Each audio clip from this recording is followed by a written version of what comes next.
नमस्ते।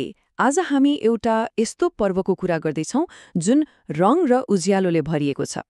हो, हामी नेपालको सुन्दर पर्व तिहारको गहिराईमा पुग्दैछौँ।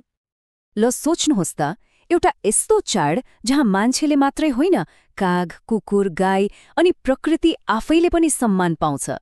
सुन्दा अनौठो लाग्न सक्छ, तर हो, नेपालमा यस्तो एउटा अद्भुत पर्व छ, तिहार। अब यसलाई प्रकाश र सम्बन्धको पर्व त भनियो, तर यसको खास अर्थ के हो त? ल, सुरुबाटै बुझौँ है त।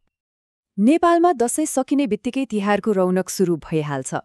अब धेरैले यसलाई बत्तीको पर्व, दीपावली भनेर मात्रै बुझ्छन्। तर कुरा त्यति मात्रै होइन, यो त त्योभन्दा कता हो कता गहिरो छ। यो त धन र स्वास्थ्यको लागि प्रार्थना गर्ने अनि सबैभन्दा महत्त्वपूर्ण कुरा, हामी वरपरको प्रकृति, जनावरहरूसँगको हाम्रो सम्बन्धलाई फेरि एकपटक सम्झिने र सम्मान गर्ने एउटा विशेष अवसर हो। अब प्रश्न उठ्छ, आखिर तिहार किन मनाइन्छ त? हरेक चाडको पछाडि केही न केही कारण त हुन्छ नै। तिहारको चाहिँ खास मर्म के हो? तिहारको सबैभन्दा सुन्दर पक्ष नै यही हो कि यसको एउटा मात्र अर्थ छैन। एकातिर धन र समृद्धिको लागि देवी लक्ष्मीको पूजा गरिन्छ, अर्कोतिर मृत्युका देवता यमराजलाई पनि सम्मान गरिन्छ, जसले जीवन क्षणिक छ भन्ने कुरा याद दिलाउँछ। र यी सबैको बीचमा सबैभन्दा माथि यसले के सम्झाउँछ भने हाम्रो जीवन जनावर र प्रकृति बिना अपुरो छ। यो एउटा थ्याङ्क यू भन्ने मौका हो सबैलाई। ल, अब तिहारको सबैभन्दा रोचक पक्षमा जाउँ। यो एक दिनमा सकिने चाड होइन, यो त पुरै 5 दिनको एउटा यात्रा हो। र हरेक दिनको आफ्नै महत्त्व, आफ्नै कथा छ। आउनुहोस्, यो यात्रामा सँगै हिँडौँ। यो यात्रा सुरु हुन्छ कागको पूजाबाट, अनि कुकुर, गाई हुँदै अन्त्यमा दाजुभाइ, दिदीबहिनीको सम्बन्धमा पुगेर टुङ्गिन्छ।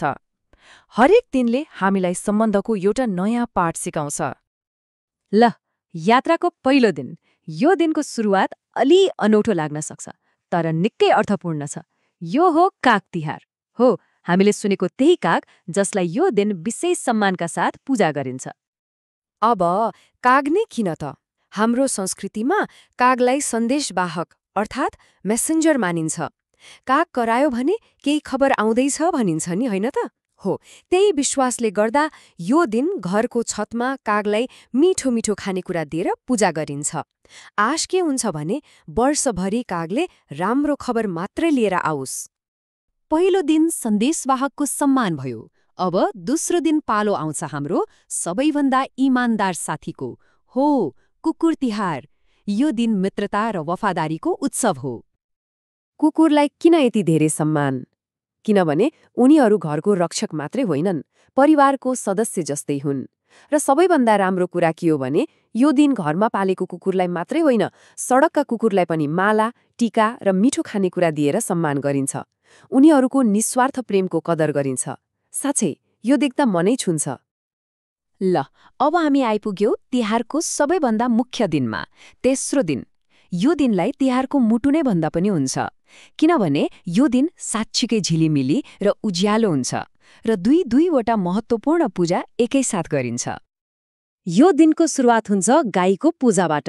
हिन्दू धर्ममा गाईलाई माता र समृद्धिको प्रतीक मानिन्छ।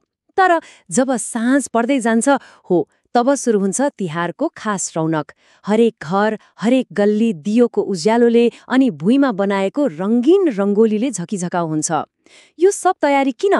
धनकी देवी लक्ष्मीलाई घरमा स्वागत गर्न। साँच्चीकै त्यो रातको माहौल नै जादुमय हुन्छ। अब चौथो दिन। यो दिनले चाहिँ नेपाल कति सांस्कृतिक रूपमा धनी छ भन्ने कुरा प्रष्ट देखाउँछ। दिन एउटै, तर मनाउने तरिका अनेक। यो साँच्चै गजबको छ है। जस्तै किसानहरूले गोवर्धन पर्वतको पूजा गर्छन्, उता काठमाडौँ उपत्यकाका नेवार समुदायमा मह पूजा गरिन्छ, अर्थात् आफ्नै शरीरको पूजा। कति सुन्दर सन्देश, होइन त, आत्मसम्मानको। अनि कतिपय ठाउँमा वर्षभरि खेत जोत्ने गोरुलाई धन्यवाद दिन गोरु तिहार मनाइन्छ। हेर्नुहोस् त, एउटै दिन तर कति फरक फरक र सुन्दर तरिकाले मनाइन्छ। र अब हामी आइपुग्यौँ यो 5 दिने यात्राको अन्तिम तर सबैभन्दा भावनात्मक दिनमा, भाइ टीका। यो दिन पुरै दाजुभाइ र दिदीबहिनीको लागि समर्पित छ। उनीहरू बीचको त्यो न्यानो अटुट सम्बन्धको उत्सव हो यो। यो दिनको विधि नै कति सुन्दर छ। दिदीबहिनीहरूले दाजुभाइको निधारमा 5 वा 7 रङको टीका लगाइदिन्छन्। तर त्यो टीका रङ मात्रै होइन, त्यो त एक किसिमको सुरक्षा कवच हो। दिदीबहिनीको माया, आशीर्वाद र दाजुभाइको लामो आयुको लागि गरेको प्रार्थना हो। अनि बदलामा दाजुभाइले पनि उपहार दिन्छन् र सधैँ रक्षा गर्ने वचन दिन्छन्। सम्बन्धको योभन्दा सुन्दर उत्सव अरू के होला र? अब यति सुन्दर पर्व नेपालमा मात्रै सीमित होला त? पक्कै छैन। यसको उज्यालो नेपालको सिमाना बाहिर पनि फैलिएको छ। हेरौँ न, कहाँ र कसले मनाउँछन् त तिहार? खासमा तिहार नेपाली हिन्दूहरूको पर्व हो, तर यसको सुन्दरताले गर्दा यो नेपालका लगभग सबै समुदायले कुनै न कुनै रूपमा मनाउँछन्। सहर होस् वा गाउँ, सबैतिर यसको रौनक हुन्छ। अनि नेपालमा मात्रै होइन, भारतको दार्जिलिङ, सिक्किमदेखि लिएर संसारको जुनसुकै कुनामा, चाहे त्यो अमेरिका होस्, अस्ट्रेलिया होस् वा कतार, जहाँ नेपाली छन् त्यहाँ तिहारको दियो बल्छ। यसले साँच्चै नै संसारभरिका नेपालीलाई एउटै संस्कृतिमा जोड्छ। ल, अब यो सबै कुराको सार के हो त? यो 5 दिनको उत्सवले हामीलाई अन्त्यमा के सिकाउन खोज्छ? वाह, यो भन्दा राम्रोसँग तिहारलाई केले बयान गर्ला र? यो खाली पूजा गर्ने र रमाइलो गर्ने मात्रै होइन, यो त एकपटक रोकेर सोच्ने मौका हो। हाम्रो सम्बन्ध प्रकृतिसँग कस्तो छ, हामीसँगै बाँच्ने जनावरहरूसँग कस्तो छ, अनि सबैभन्दा ठूलो कुरा आफ्ना परिवार र आफन्तहरूसँग कस्तो छ भनेर। र अन्त्यमा एउटा प्रश्न सबैको मनमा छोडेर जान चाहन्छु। अहिलेको यो व्यस्त जीवनमा जहाँ हामी सबै दौडिरहेका छौँ, के तिहारले दिने यो सन्देश, प्रकृतिलाई माया गर्ने, जनावरलाई सम्मान गर्ने र एकअर्काको सम्बन्धलाई महत्त्व दिने पहिले भन्दा झन धेरै जरुरी भएको छैन र? यसबारे एकपटक सोचौँ है त। नमस्ते।